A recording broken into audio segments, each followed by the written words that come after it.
এই ধানের পাতো এত পরিমাণ এবার বৃষ্টিতে তলায় তলায় অবস্থা খারাপ হয়ে গেছিলো, মানে ধানের পাতই হবে না, ধানই হবে না, এরকম একটা অবস্থা। এবং এই ধানের পাতো এত পরিমাণ তলাইছে, তলানোর কারণে চেষ্টি চেষ্টি অতিষ্ঠ হয়ে গেছি।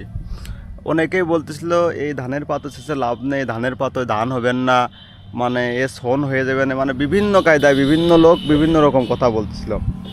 ঠিক আজকে দেখেন সেই ধানের পাতোই আজকে দেখেন কত সুন্দর ধান আল্লাহ তাআলা দেশে, এবং সেই ধানের পাতো থেকে আজকে দেখেন ধান হচ্ছে কত সুন্দর। তার মানে আপনার একটা জিনিস বুঝতে হবে যে আল্লাহ তাআলা যদি দিয়ে থাকে, সে যে ধানের পাতোই হোক আর যাই হোক, আল্লাহ তাআলা হবেই। আপনি যদি মানুষের কথায় যদি বল দূর পাতো শেষপো না, পাতো কিনে লাগাবানে, যা হয় হোক, ও আর শেষপো না, কিন্তু সেটা কিন্তু আপনার সফলতা হতো না। কিন্তু আজকে দেখেন এই এত সুন্দর ধান হয়েছে, দেখেন সেই ধানের পাতাতে যে মানুষ যে কথা বলেছে দেখেন। তবে আল্লাহ তাআলা যদি দিয়ে থাকে ভাই, ঠেকানোর মতন লোক কেউ নেই। কিন্তু এই যে ও